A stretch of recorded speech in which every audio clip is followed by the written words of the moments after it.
Ajustan tarifas. Ministro Néstor Reverol anunció que pasaje urbano será 300 bolívares. Habla la gente, transportistas y ciudadanos reaccionan a nueva tarifa de pasaje. Advertencia, presidente de la Asamblea Nacional Constituyente, Diosdado Cabello, anunció que habrá más allanamientos de inmunidad parlamentaria. Beneficio migratorio. El Congreso de Estados Unidos dio el primer visto bueno al proyecto de ley que da amparo a venezolanos. Desacuerdo, presidente de Costa Rica, Carlos Alvarado, descarta la vía militar como opción para resolver crisis en Venezuela y Nicaragua. Víctimas fatales. Al menos 6 turistas brasileños murieron en Chile por intoxicación. Nuevos proyectos. Justin Bieber lanza nueva línea de productos veganos.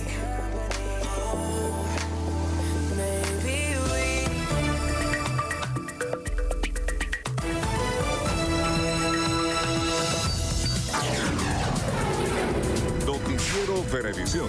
Información justa y balanceada. Muy buenas tardes, Venezuela. Gracias por acompañarnos en la presente emisión de su noticiero Venevisión. Ya estamos listas con las informaciones para ustedes en nombre de nuestro equipo. Así es, de inmediato, Endrina Yepes y Milagro Zambrano les presentamos lo que es noticia hasta ahora. Comenzamos.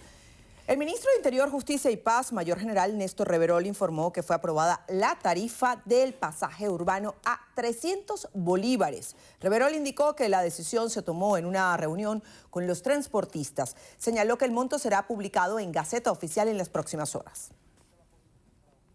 Anunciar de la tarifa que se ha discutido y que se mantiene en sesión permanente de discusión a través de la mesa de seguimiento, la tarifa para el transporte urbano, que son de 300 bolívares. Una vez que se publique la Gaceta Oficial, que la va a hacer el Ministerio de Transporte. Reverol ordenó la activación de una comisión integrada por la banca pública, el órgano superior del transporte y los conductores para agilizar la asignación del financiamiento orientados a la adquisición de repuestos y recuperación de unidades. Establecer líneas de crédito a los transportistas, al igual que los bancos de la banca pública nacional, y que hemos nombrado una comisión técnica para que comience a agilizar y a tramitar y a revisar todo el tema de las solicitudes de créditos del transporte público. El ministro también anunció la habilitación de una isla en las estaciones de servicio para dar prioridad al transporte público. Además, pidió instalar una mesa de trabajo por cada vértice de la gran misión en transporte en todos los estados para así mantener la atención integral de este sector. Resaltó que en los próximos días se reunirá con empresas de cauchos y lubricantes para acordar el suministro de estos insumos. En el estado Bolívar, ciudadanos no pudieron llegar a sus lugares de trabajo luego de que los transportistas no prestaran servicio tras conocer el ajuste de la tarifa. Nuestro compañero Enderson Pérez nos amplía esta información. Adelante, Enderson, te escuchamos. Buenas tardes. Sí, gracias por el contacto. A esta hora, en diferentes sectores del municipio Caroní, el transporte público amaneció paralizado. Esto luego del ajuste del pasaje a 300 bolívares. El costo del pasaje en 300 bolívares no alcanza, hermano. Tiene que estar en 500 mínimo. 300 bolívares no da ni para comprar un caramelo. Y si nos ponemos a esperar a las autoridades, nunca vamos a recibir un incremento de pasaje. Los ciudadanos se rechazan que los transportistas paralicen sus actividades. No estoy de acuerdo con el aumento de pasaje. Están de acuerdo con el 300 bolívares que se está cobrando, que dijo el ministro Reverol. Autoridades de la alcaldía aseguraron que los transportistas que no cumplan la ley quedarán fuera de circulación. Aquellas líneas que no se acojan al pasaje y que quieran sabotear, bueno, no le daremos el permiso y por supuesto que quedarán fuera de todo lo concerniente al sistema y a los permisos del transporte público. Los transportistas de las diferentes líneas de Ciudad Guayana aseguraron que continuarán ejerciendo este tipo de acciones hasta no obtener respuestas de las autoridades gubernamentales. Esta es la información que nosotros manejamos hasta ahora y con ella retornamos el pase a los estudios. Muchísimas gracias. El presidente de la Asamblea Nacional Constituyente, Diosdado Cabello, advirtió que más diputados opositores se sumarán a la lista de 14 que ya fueron despojados de su inmunidad parlamentaria por su presunta participación en los hechos del pasado 30 de abril.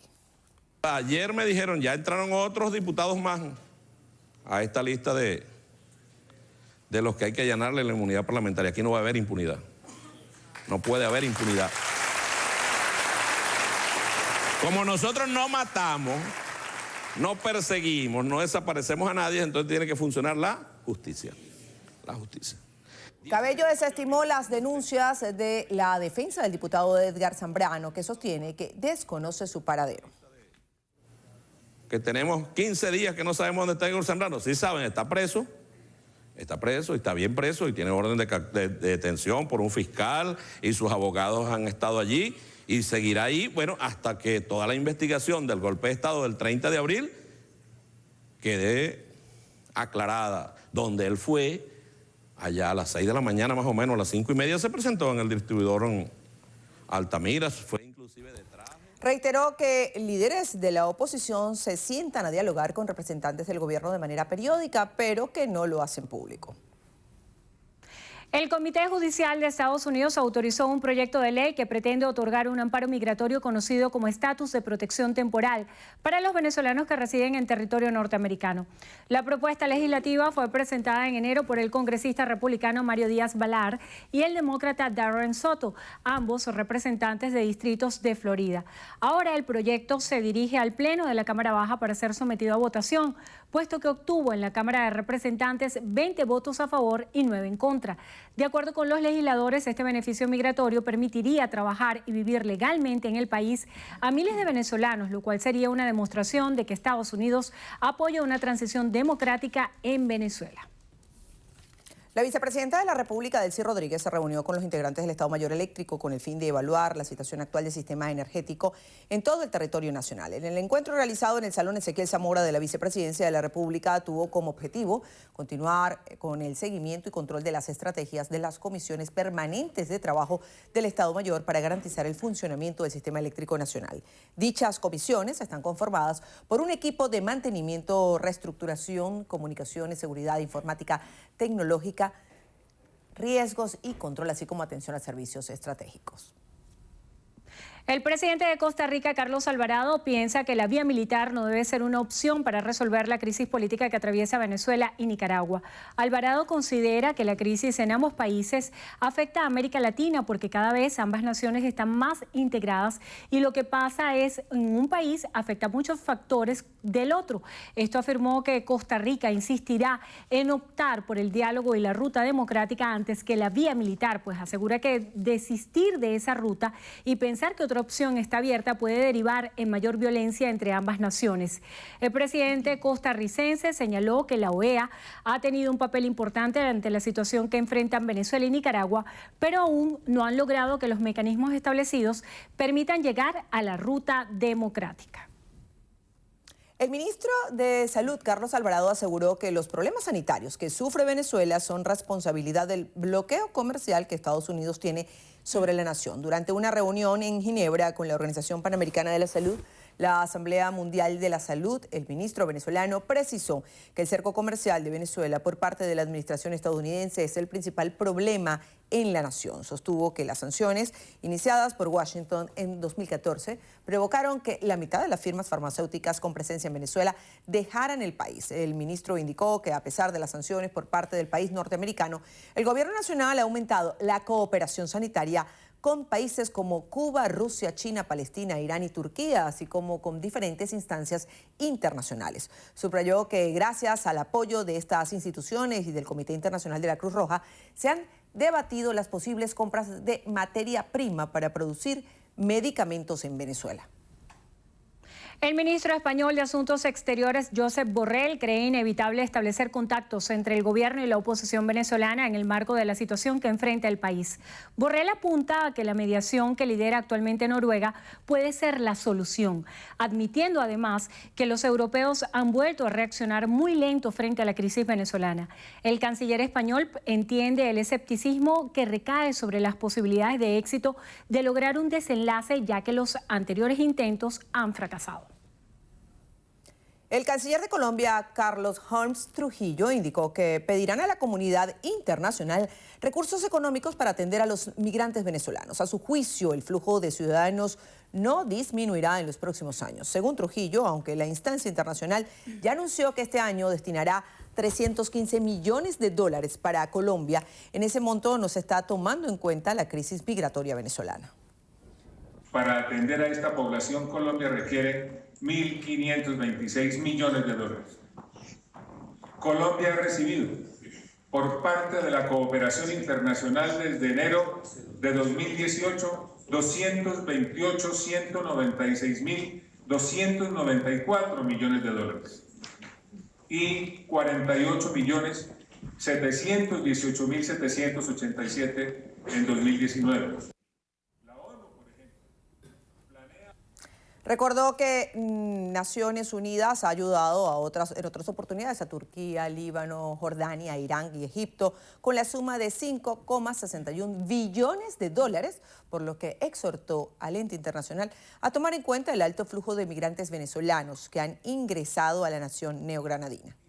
Mayor solidaridad para poder hacerle frente a esta crisis migratoria que vamos a seguir atendiendo. En octubre del pasado año, Colombia habría recibido más de 900.000 venezolanos, mientras que a la fecha ya supera el 1.000.000 de migrantes que se encuentran en ese territorio. En Trinidad y Tobago fueron liberados más de 90 venezolanos que habían sido detenidos por residir ilegalmente en ese país. Según las autoridades, el grupo de hombres y mujeres y niños se habrían ocultado en un campamento forestal donde la policía los encontró como parte de una operación de inteligencia y luego fueron entregados a las autoridades de inmigración para ser procesados. Después de su interrogatorio fueron dejados en libertad y se otorgó permiso para permanecer en el país hasta el final de julio. En Chile, al menos 6 brasileños murieron en un edificio en el centro de la capital por emanación de dióxido de carbono, según las indagaciones preliminares del Cuerpo de Bomberos de Santiago. Los voluntarios indicaron que el suceso se registró en un edificio situado en calle Santo Domingo, a unas 12 manzanas del Palacio de la Moneda, sede del Ejecutivo. Los carabineros confirmaron que en el lugar fallecieron 4 adultos y 2 menores, todos originarios de Brasil.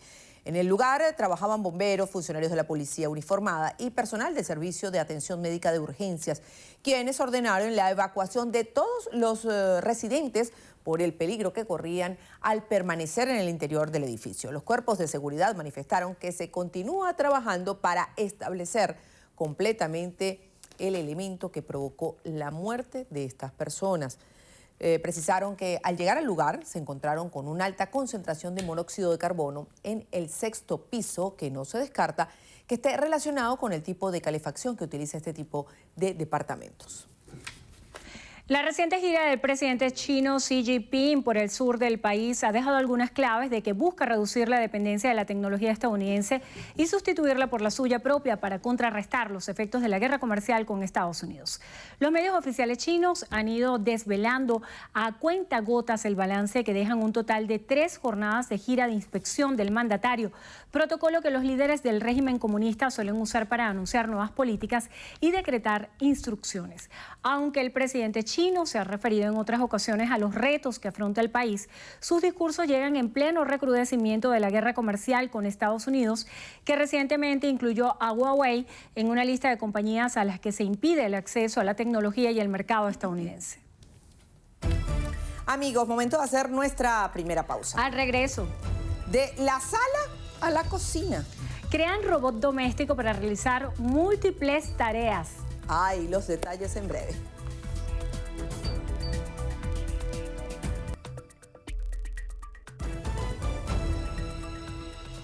El presidente de la Comisión de Energía y Petróleo de la Asamblea Nacional, Elías Mata, considera necesario que los ciudadanos paguen un monto adecuado por los servicios públicos en el país. Manuel Covela nos trae los detalles. Muy buenas tardes, Manuel, te escuchamos. Sí, muchísimas gracias. El parlamentario señaló que sobre ese aspecto se debe realizar una discusión en el país y precisamente se está analizando en el acto de presentación del Plan País para Energías Renovables. Veamos parte de lo que dijo. Tenemos que empezar a pagar por los servicios que recibimos y esa es una de las grandes discusiones que tenemos. Por cierto, hay un trabajo muy interesante que se acaba de hacer ahorita en el IESA, que pronto se va a difundir, que tiene que ver con el costo, el subsidio de los servicios públicos en Venezuela. Es un trabajo bien interesante, pero fíjate, tenemos supuestamente energía regalada y no hay energía. Tenemos gasolina regalada y no hay gasolina. En el acto también está presente John Goicoechea, dirigente de Voluntad Popular y abogado especialista en Derecho Energético, quien se pronunció sobre la situación de la gasolina. Señaló que el actual estado de suministro se mantendrá en los próximos días. La situación de gasolina en Caracas la van a sostener todavía por un par de semanas. Es decir, yo no creo que, por la información que tenemos del suministro que se ha recibido, no creo que se acabe la gasolina en un par de semanas en Caracas. En el resto del país seguiremos viendo colas de 12, de 14, de 20 horas para poner gasolina. Y por supuesto, el mes que viene volveremos a hablar de este tema. El Plan País para el Desarrollo de Energías Renovables incluye propuestas sobre la potencialización de las fuentes eólicas y solares. Esto es la información. Continúen con más de la emisión meridiana de Noticiero Venevisión. Muchas gracias, Manuel. El director del terminal de la ciudad de Maturín, Alberto Escorihuela, informó que remodelarán totalmente el terminal terrestre en un lapso de 6 días con el objetivo de mejorar los espacios para trabajadores y usuarios. Alexis Abreu con los detalles. Escorihuela manifestó que dándole cumplimiento a las políticas del presidente Nicolás Maduro y del gobierno regional es fundamental garantizar el funcionamiento operativo y administrativo de este importante terminal de Maturín. Esta es la cara de la entrada del municipio de Maturín, de tal manera pues que tenemos que darle un ambiente muy cordial, muy acogedor a los usuarios que hacen vida acá en el terminal, que se lleven una buena impresión. Resaltó que la inversión es de más de 5 millones de bolívares, que comprende una primera y segunda fase. Que esta inversión se hace con mucho sacrificio, que aunque estemos en una situación de bloqueo económico, no nos vamos a parar, estamos avanzando, tenemos que seguir avanzando. Finalmente, el director del terminal interurbano de la ciudad de Maturín, Alberto Escorihuela, hizo un llamado tanto a los ciudadanos como a los empleados que una vez terminados los trabajos de remodelación mantengan las instalaciones en buenas condiciones. Desde el estado Monagas, Alexis Abreu, Noticiero Venevisión. Ante los problemas con el gas doméstico en el estado Cojedes, la gobernadora Margot Godoy inspeccionó la planta de llenado de PDVSA Gas en San Carlos. Se anunció que incrementarán la cantidad de camiones para mejorar el suministro de servicio. Héctor González nos tiene la información. Adelante.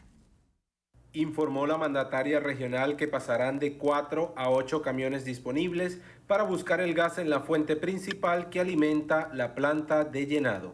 Gracias al esfuerzo conjunto de la Fuerza Armada y de la Gobernación del Estado, vamos a pasar de tener 4 camiones disponibles a 8 para ir a buscar el gas y de esa manera doblar la atención que en materia de gas tiene nuestra familia. Pero no nos vamos a quedar allí. También hemos realizado una asamblea, un conversatorio con los trabajadores y trabajadoras y hay mucho por hacer. Godoy detalló además que se incorporaron, previa capacitación, integrantes de los equipos de base popular al proceso de llenado de cilindros en aras de mejorar la productividad y la Contraloría Social. Los problemas con los servicios públicos han estado en el ojo del huracán en los últimos días de la región. En ese sentido, la gobernadora Margot Godoy indicó que lo que resta de semana centrarán su agenda de trabajo en los problemas. Desde Cojedes, en la Cámara de Darwin López, Héctor González, Noticiero Venevisión. Transportistas de Caracas continúan cobrando 500 bolívares el pasaje. Aseguran que desconocen el anuncio gubernamental sobre la fijación de una tarifa de 300 bolívares. Sulimar Dudamel hizo un recorrido por Caracas y nos presenta la información. Buenas tardes, Sulimar. Buenas tardes. Respecto a la tarifa del pasaje urbano fijada en 300 bolívares, la cual saldrá en Gaceta Oficial en los próximos días, algunos transportistas afirman no tener conocimiento de esta decisión, mientras que otros dicen que están dispuestos a ajustarse a la tarifa. Yo no soy dueño de carro, a mí me mandan a cobrar el pasaje a 500 de cobrar, porque soy avance, pues. Ahí me da la orden, cobra 300, cobro 300. ¿Ves? Porque aquí hay una cooperativa. Por su parte, los usuarios indican como positiva la decisión de regular el pasaje, pero que dudan sea cumplido por los dueños de transporte. 300 bolívares me parece bien, porque imagínate tú una persona que gane un sueldo mínimo. Un sueldo mínimo son 1000 y tanto. metiéndose tatí, que son 2.000 y tantos. Hay personas que, por ejemplo, tienen que agarrar 2 vehículos para llegar al centro. En cuanto al financiamiento por parte de la banca pública para la adquisición de insumos y repuestos, los dueños de transporte indican no estar seguros de que esto sea cumplido. Esta es la información que manejamos a esta hora. Continúen con nuestra emisión meridiana de Noticiero Venevisión. En el estado Lara, trabajadores de la Corporación Eléctrica Nacional calificaron de crítica la situación del servicio eléctrico. Señalaron que esta problemática ha afectado la distribución de gasolina en la región. Nuestra compañera Génesis Colmenares nos ofrece los detalles. El presidente del Sindicato de Trabajadores de Corpoelec en la entidad, Osvaldo Méndez, señaló que debido a la falta de mantenimiento a la industria eléctrica, los servicios públicos del país han resultado perjudicados. Siempre lo advertimos que teníamos que cuidar el servicio eléctrico, esto afecta surtidores de gasolina, aparte de que no hay combustible suficiente en el país, tenemos la situación del agua, de las estaciones de rebombeo, tenemos la situación del agua potable. Lo veo bastante crítico. Respecto a la administración de cargas sin horarios fijos que aún se presenta en algunas comunidades de Barquisimeto, aseguró que los trabajadores están evaluando un plan que resuelva esta situación. Tenemos unos compañeros jubilados en el despacho de carga y están haciendo, gracias a Dios, un buen plan de racionamiento, pero tenemos información de que se han manipulado los centros de distribución, las redes de distribución del estado Lara. Si eso es así, debemos corregirlo de inmediato. Está en riesgo la infraestructura eléctrica del estado Lara. Los trabajadores de Corpoelec en la entidad afirmaron que pese a la situación actual de la empresa, continuarán atendiendo a los diferentes sectores. Desde el estado Lara, en alianza con Latina TV, Génesis Colmenares, Noticiero Venevisión. Habitantes de la Isabelica en el estado Carabobo manifestaron por fallas en los servicios de CanTV y sobreprecio en la venta de gas doméstico. Nuestro compañero Sandino Yacuare con el reporte. Vecinos de la Isabelica tomaron la avenida principal de este sector en exigencia del restablecimiento de los servicios de CanTV. Aseguran tener más de año y medio con las fallas. Muchos no tenemos línea CanTV, muchos no tenemos internet, hay muchos que no tienen los dos servicios. Entonces nos dicen que es un problema de que CanTV, de que el cable está sulfatado por las aguas negras. Asimismo denunciaron presuntos sobreprecios en la venta de gas doméstico, el cual afirman también presenta retrasos en la entrega. El problema del gas, que nos llega muy retardado, y ahora nos están diciendo que tenemos que pagar 22.500 por la bombona grande, 10 por la mediana y 3.500 por la pequeña. Por último, los manifestantes indicaron que las irregularidades en los servicios de CanTV afectan a más de 2.000 usuarios, por lo que piden a los entes competentes crear mesas de trabajo con la comunidad para solventar la problemática. En Carabobo, Sandino Yaguare, Noticiero Venevisión. Juan Requesens se encuentra en el Palacio de Justicia para la continuación de la audiencia preliminar que se le sigue por los hechos del 4 de agosto de 2018. Requesens tuvo su derecho de palabra este miércoles y se espera la declaración de otro de los imputados y el descargo por parte del equipo de defensa de los 16 imputados. Considera que el proceso judicial que se le lleva a Requesens está amañado. Uno de los imputados, un general de la Guardia Nacional, de las Fuerzas Armadas, y acto seguido se le da la palabra a cada uno de los defensores de cada uno de estos imputados. Una vez que culmine la defensa, el juez tendrá la oportunidad de emitir su sentencia, su decisión. No sabemos si pudiera darse esa decisión el día de hoy, pero si comenzamos a esta hora, como ya nos están llamando a sala, es posible que el mismo de hoy tengamos un dictamen del tribunal. Juan Requesens declaró oportuna, eficaz, eficiente, en relación a toda la problemática que se vive en el país y las razones por las cuales lo vinculan a él a estos hechos. Los familiares esperan que el tribunal decrete la libertad de Juan Requesens, pues insisten en que es inocente de los 7 delitos que se le señala.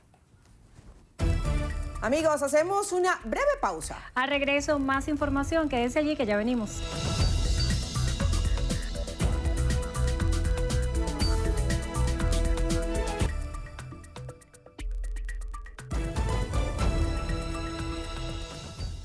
Continuamos. El alcalde del municipio de Latillo, Elías Sayek, confirmó el desmantelamiento por parte de Poliatillo de la banda Los Picadores de los Robles, dedicada al negocio de vender piezas de vehículos y que operaba en esa zona de la jurisdicción. Euclides Sotillo nos tiene el reporte. Buenas tardes, Euclides, cuéntanos. Hola, buenas tardes. El alcalde Sayed precisó que gracias a labores de inteligencia, tanto policial como vecinal, se logró el desmantelamiento de esta organización delincuencial en un taller donde operaban aproximadamente desde hace un año y donde eran picados vehículos que eran robados y hurtados en el área metropolitana de Caracas y que eran posteriormente vendidos por parte. Y tenemos plenamente identificados quiénes son tanto los dueños como quienes se estaban dedicando al delito, que además suministraban carros, partes robadas a este taller. Lo que puedo decir en este sentido es que está totalmente desmantelado el taller. Las personas están identificadas y están siendo perseguidas en este momento, están siendo buscadas por la justicia. El alcalde Sayed también informó sobre la creación de una comisión de transparencia vecinal para evaluar los sucesos que en materia de seguridad se registran en su jurisdicción. En El Hatillo, Euclides Sotillo, Noticiero Venevisión.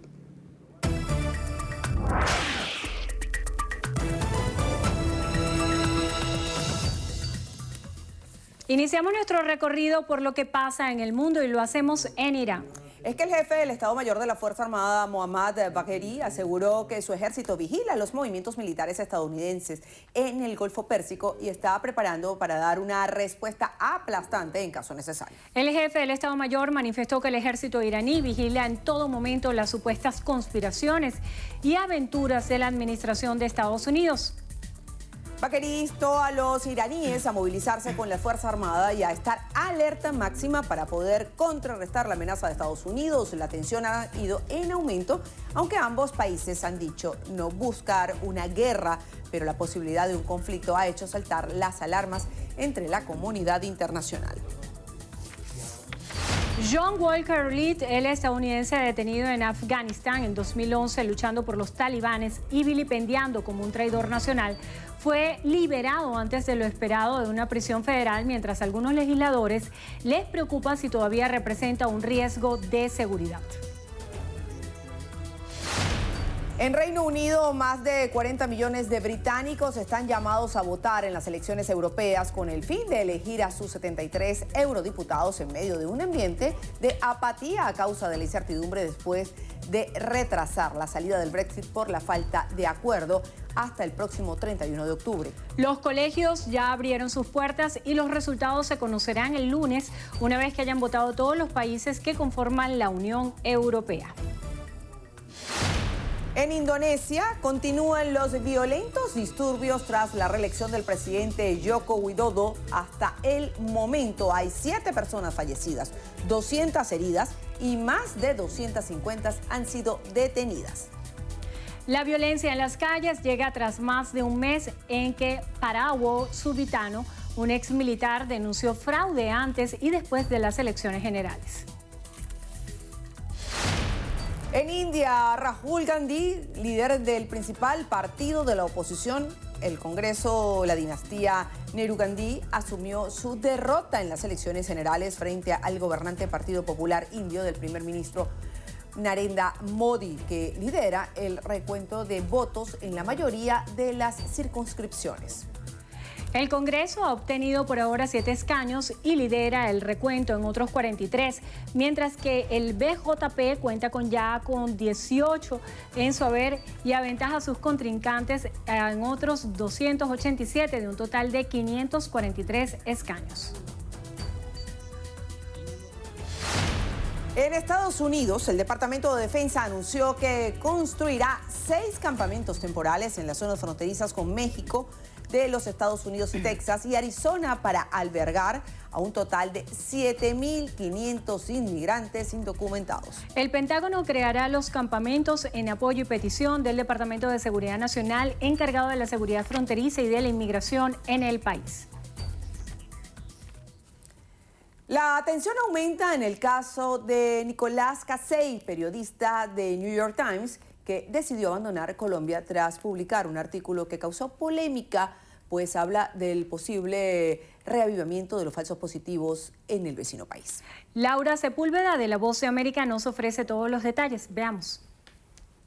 Nicholas Casey, periodista del New York Times, se ha convertido en un nuevo símbolo de la libertad de prensa en Colombia, tras un artículo publicado el 18 de mayo en el que se revelan supuestas órdenes del comandante del ejército para que, y citamos, dupliquen la cantidad de criminales y rebeldes que matan. Esto acarrearía la reparación de lo que se conoce en el país como falsos positivos, la muerte de un inocente al que se hace pasar por un criminal o rebelde. Lo grave que es en un país con los niveles de violencia que tiene Colombia y de impunidad, por cierto, que luego de que salga su fotografía con unas acusaciones groseras, unos insultos, un esfuerzo claramente intimidatorio por parte de una senadora del partido oficial. Mientras el gobierno considera que el artículo contiene una visión tendenciosa y distorsionada, Casey en una nueva publicación señala que la polémica instrucción militar fue revocada. El ministro de Defensa de Colombia agrega que se le puede garantizar la seguridad a esta persona, pese a que asegura los tweets de Casey no hacen referencia a un tema de seguridad. Que él y el periódico New York Times consideran que las condiciones no existen para que él siga operando en Colombia, lo cual es muy triste. Es muy grave, creo que es un termómetro que hay que tener muy en consideración al momento de evaluar el ejercicio de la libertad de expresión en Colombia. La Voz de América intentó conversar con Casey, pero él rechazó la solicitud diciendo que le gustaría permanecer fuera del foco de atención para que esto se calme un poco y poder volver a Colombia. Laura Sepúlveda, Voz de América, Nueva York. Y al regreso, Manuel Covela estará conversando con Luis Romero, secretario general del Partido Avanzada Progresista. Esto será en minutos, ya venimos.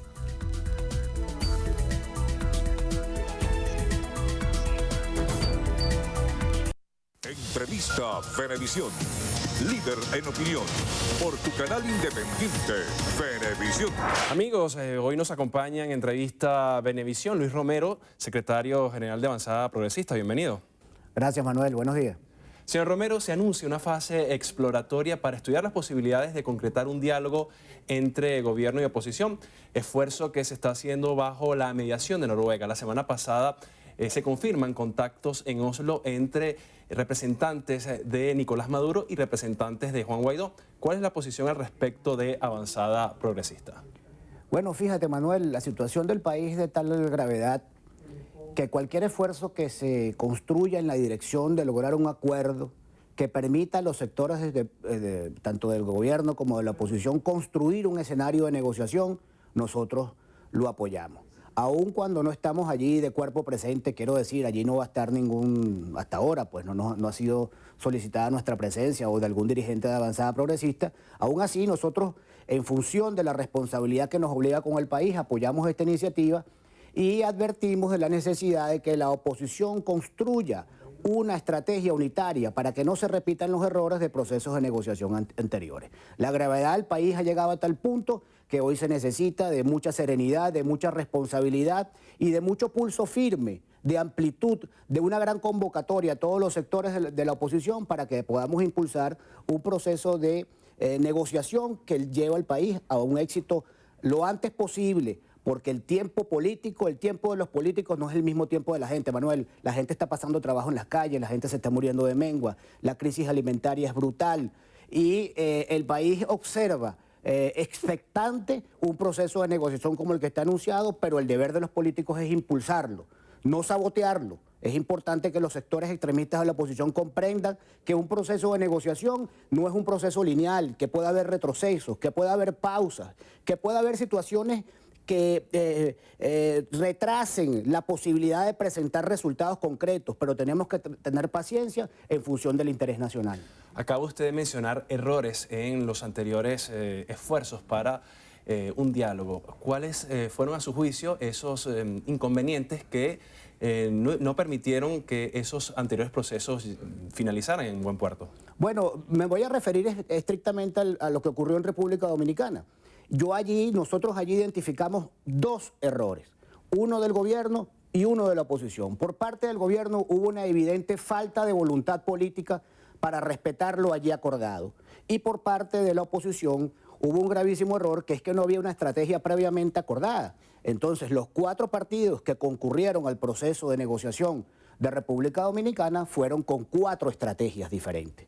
Eso, en definitiva, obstaculizó la posibilidad de lograr un acuerdo. En este caso, Nosotros hacemos votos y estamos prestos a colaborar con nuestros modestos esfuerzos en todo lo que sea necesario para que esos errores no se repitan en las conversaciones en Oslo. Avanzada Progresista ha sido convocada para que se trabaje en esa estrategia unitaria que usted está recomendando para esta nueva fase. Bueno, fíjate, nosotros nos hemos reunido con la delegación de alto nivel que vino del Grupo de Contacto Internacional, fuimos recibidos por ellos, fuimos atendidos por ellos, conversamos sobre el país y sus dificultades. Hemos ido a conversaciones con la delegación de las Naciones Unidas en Venezuela, nos hemos reunido con parte del cuerpo diplomático, nos hemos reunido con otros factores políticos, pero la verdad es que nosotros no hemos sido convocados para ese tipo de reuniones. Pero te repito, nuestro espíritu y nuestra intención va en la dirección de que eso no fracase.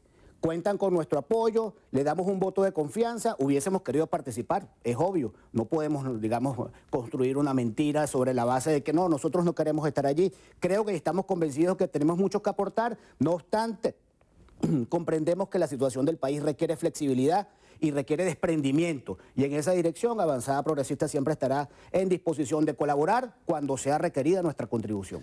En paralelo a esta fase exploratoria para un diálogo, también desde la oposición, bajo el liderazgo de Juan Guaidó, también se está impulsando y se está apoyando la gestión de Estados Unidos para aplicar sanciones.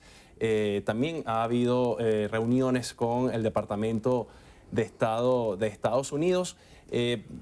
Se dice desde la oposición que todas las opciones están sobre la mesa, que no descartan nada y que van a seguir con todas las gestiones que han venido llevando desde que se anunciara una estrategia en enero. Avanzada Progresista está avalando todas estas opciones que está barajando la oposición. Bueno, fíjate, esto de que todas las opciones están sobre la mesa hay que verlo con cuidado. Nosotros hemos dicho y sostenemos que no acompañamos ninguna salida violenta, mucho menos una intervención militar internacional en nuestro país, extranjera en nuestro país. Nosotros hemos apostado fuerte al camino de la paz, al camino de la negociación política, al camino del entendimiento, que nos conduzca a un acuerdo que nos lleve posteriormente a un horizonte electoral, que en definitiva sea la gente a través del voto la que decida cuál es el rumbo que quiere tomar. Sobre las sanciones, aquellas sanciones que terminan afectando al ciudadano, que terminan afectando a la gente, nos parecen contraproducentes y por razones éticas y morales no podemos acompañarlas. Te cito un ejemplo, la suspensión de los vuelos de líneas aéreas norteamericanas terminan afectando a la gente y terminan afectando a todas aquellas personas que reciben una cajita de alimentos de sus familiares en los Estados Unidos o que traen medicinas, ahora tienen que pagar un costo mayor porque la carga se tiene que desviar. Por allí ha surgido la posibilidad de que el sistema de tarjetas Maestro y Visa, valga la cuña, va a ser suspendido. ¿A quién perjudica eso? Bueno, perjudicas al ciudadano. Si la plataforma tecnológica que sustenta todo el proceso de transacciones bancarias colapsa, eso en definitiva nos perjudica a nosotros. Un país que no tiene efectivo y además las sanciones van a terminar de dinamitar la tecnología, la plataforma tecnológica que soporta todo el sistema de pagos con tarjetas electrónicas, bueno, tú comprenderás, Manuel, lo que eso significa para la ciudadanía en su cotidianidad. De manera tal que nosotros apoyamos las sanciones cuando van dirigidas a funcionarios comprometidos con la ley de este gobierno. Pero hay que tener cuidado con las sanciones que terminan afectando a los más vulnerables, en definitiva a los ciudadanos. Señor Romero, desde el gobierno ya esta semana se ha anunciado o se ha propuesto el adelanto de las elecciones parlamentarias, elecciones que están previstas para finales del próximo año. También se ha anunciado nuevos procedimientos judiciales en contra de diputados por su presunta implicación en la comisión de delitos relacionados a los hechos del 30 de abril. Con todos estos anuncios, ¿es posible que se pueda llegar a un diálogo? Bueno, el gobierno muy hábilmente, aprovechando las circunstancias de esta desarticulación de la oposición, producto, por cierto, de unos nuevos hechos que tienen que ver con lo ocurrido el 30 de abril.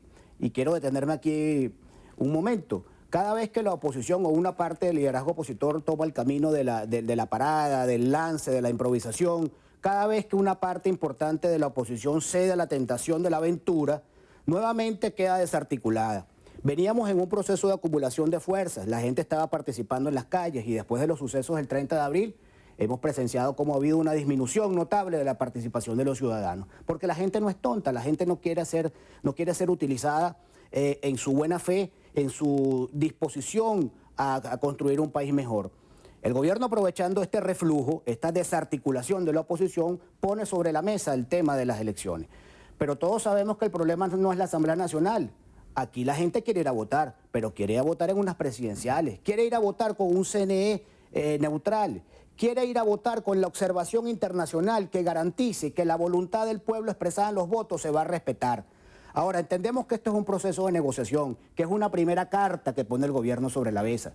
Yo estoy seguro que nuestros representantes en Noruega o en cualquier escenario de negociación van a hacer saber con firmeza y con la estrategia adecuada que lo que quiere el pueblo venezolano es votar en unas parlamentarias, por supuesto, pero también en unas presidenciales, con las garantías suficientes y con la observación internacional.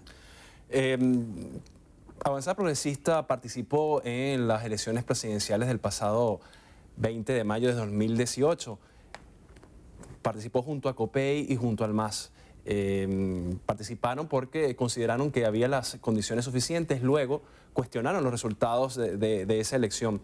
¿Cuál es el balance que hace después de cumplimentado un año de ese proceso electoral? Y también ustedes impugnaron ese proceso ante el Tribunal Supremo de Justicia.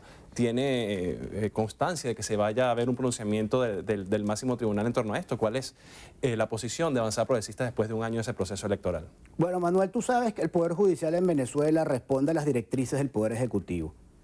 Pretender que el TCJ dé una sentencia o dictamine una resolución desfavorable al gobierno en estas condiciones es un acto de ingenuidad. Nosotros lo hicimos porque queríamos dejar constancia de las irregularidades que ocurrieron el pasado 20 de mayo. El peculado de uso con bienes de la administración pública, el tema del escaneo del carnet de la patria dentro de los centros de votación, el punto rojo, la oferta de un presidente de la República por los medios de comunicación ofreciéndole dinero a la gente para que fuese a votar.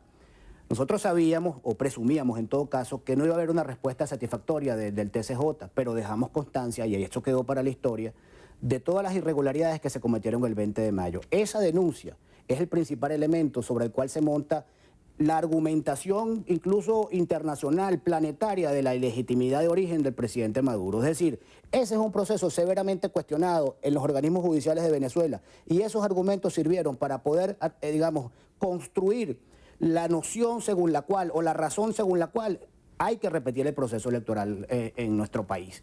Ahora bien, eso por un lado. Por el otro, la abstención, el balance de la abstención, a nuestro juicio absolutamente negativo. Quienes promovieron la abstención lo hicieron, entre otras cosas, ofreciendo una salida casi que inmediata por parte de la comunidad internacional. Yo recuerdo que mientras nosotros estábamos recorriendo el país, buscando el voto de la gente, muchos factores de la oposición ofrecieron una salida casi que mágica, inmediata. No votes porque la comunidad internacional ya está a punto de resolver esto. Bueno, ha pasado casi un año, Manuel. ¿Cuál es la lección que debemos aprender todos los venezolanos? Y esto lo digo con autocrítica, frente al proceso del 20 de mayo. Bueno, en primer lugar, que cuando no hay unidad, la oposición va averiada. No va en su mejor momento, en sus mejores condiciones a los procesos electorales. En segundo lugar, la abstención no conduce a nada. El ejercicio del voto no es sencillamente depositar el voto en la urna, o mejor dicho, apretar un botoncito en una máquina. Es un acto de rebeldía, es un acto de ejercicio ciudadano que no podemos nunca abandonar. Nosotros hemos dicho y sostenemos, Manuel, que a este gobierno hay que combatirlo, o mejor dicho, confrontarlo en todos los tableros. En el tablero de la denuncia internacional, de la presión internacional, en el tablero de la negociación y en el tablero electoral. Y por supuesto, uno que es fundamental, en el tablero de la movilización pacífica. Buena parte de los éxitos que eventualmente podemos obtener en un escenario de negociación va a depender de que mantengamos la presión en las calles a través de la movilización pacífica. Bien, señor Romero, muchas gracias por compartir estos minutos con nosotros. Nosotros, amigos, entonces finalizamos esta entrevista por el día de hoy. Será hasta una próxima oportunidad. Muchísimas gracias, Manuel. Amigos, un momento de hacer una nueva pausa. Al regreso, derroche de glamour. Protagonistas de Aladdin sorprenden en la alfombra morada en Hollywood. Yo sí quiero ver esta película. Se ve buenísima solo por Will Smith. Los detalles al regreso en Estrenos y Estrellas. No se lo pierdan.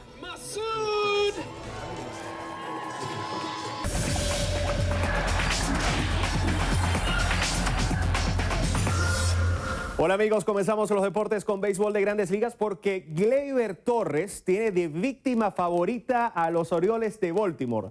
10 de sus 12 jonrones esta campaña han sido ante los Alados, que recibieron 2 más este miércoles en el triunfo de Yankees, 7 carreras por 5. Iniciamos nuestro recorrido en el Oriole Park en Camden Yards, tercer episodio, y Gleyber Torres que pega cuadrangular por su pradera favorita, el jardín central, 11º del año para el caraqueño. En el quinto apareció de nuevo Torres para pegar a otro vuelacercas por la derecha sin corredores en circulación, el 12º del año. Con Yankees al frente, 7-3 en la baja del mismo episodio. Renato Núñez acortó distancias con jonrón de 2 carreras por el centro. 9º del año para el valenciano, pero que no alcanzó para evitar la victoria de Nueva York sobre Baltimore 7-5. Torres batió de 5-2 y Núñez de 3-1. Dodgers ante Rays, 7º episodio, y Abisail García que abrió el juego definitivamente a favor de Tampa Bay con este tablazo de 3 carreras por la derecha. 8º del año para el toletero anzoatiguense que aportó 3 del rally de 7 carreras en ese episodio y se fue de 5-1 en el triunfo de Tampa Bay sobre Los Ángeles, 8 carreras por 1. Pasamos a la Copa Sudamericana porque el Zulia Fútbol Club picó adelante en su serie de segunda fase tras derrotar a Palestino de Chile 2-1 en el estadio José Pachencho Romero. Brian Moya adelantó a los petroleros al minuto 13, mientras que Palestino igualó al segundo minuto de adición tras los 90 por intermedio de Nicolás Díaz. Sin embargo, inmediatamente después apareció de nuevo Moya para darle el triunfo al cuadro negriazul, en tanto Caracas cayó por la mínima diferencia ante el Liverpool de Uruguay en Montevideo. Deportivo Lara juega esta tarde ante Corinthians en Sao Paulo. Es el segundo año consecutivo en el que el Depor visita al Timón tras hacerlo en la pasada Libertadores. Desde la metrópoli paulista, Dan Sister nos amplía. Así es, amigos de Venevisión y Benevidentes. Deportivo Lara arrancó su preparación para el partido en las instalaciones del Palmeiras, club en que juega Alejandro El Lobo Guerra. El Deport llega al choque tras la derrota 1-0 ante el Zulia por el torneo Apertura.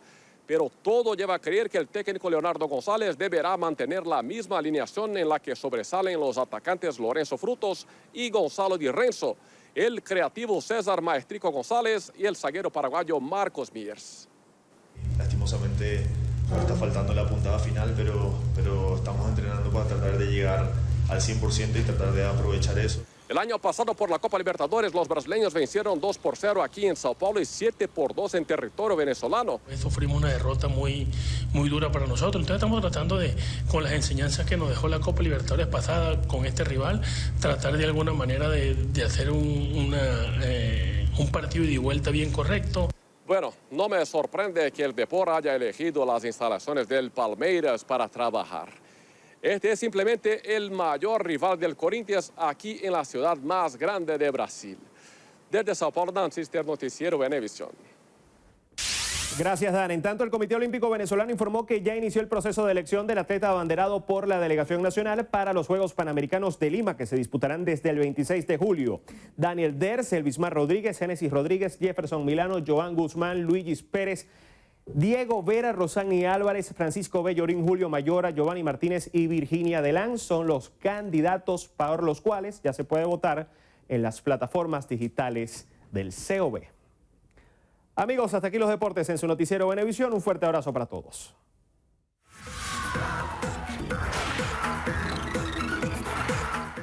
Amigos, iniciamos las noticias de estrenos y estrellas con Justin Bieber. El cantante anunció que desarrollará una nueva línea de productos de higiene personal totalmente veganos. La estrella nuevamente da de qué hablar, pero ahora de manera positiva, pues anunció que lanzará una nueva línea de productos con ingredientes ecológicos, específicamente antitranspirantes, que comenzará a comercializar a partir del próximo año. Al parecer, el cantante se encuentra muy emocionado por estos nuevos pasos en su carrera, en donde también incursionó en la moda al lanzar su propia marca de ropa Drew. Seguimos con Gustavo Dudamel, quien dirigirá la banda sonora de la nueva película de Steven Spielberg. El reconocido director venezolano agradeció el papel que le ha asignado, pues a su juicio Spielberg es el mejor director de cine de nuestro tiempo y ve esta adaptación de West Side Story como uno de los aspectos más destacados de su carrera. En la producción también participará el compositor y director de la orquesta David Newman, la compositora Joanie Tesori y el supervisor musical nominado a los Grammy Matt Sullivan, quien supervisará la música de la película. Y el elenco de Aladdin deslumbró en la alfombra morada del preestreno de la cinta. Falta poco para que los fanáticos de la película animada vean la versión live action del clásico de Disney. Los actores que le dan vida a esta mágica historia dieron un derroche de glamour en el preestreno de la película que llegará a los cines este 24 de mayo. Sin embargo, quien se robó toda la atención fue Will Smith, responsable de interpretar al carismático genio de la lámpara. Los protagonistas, Mena Massoud, Naomi Scott, y también lucieron fascinantes atuendos que sorprendieron a todos los seguidores del film.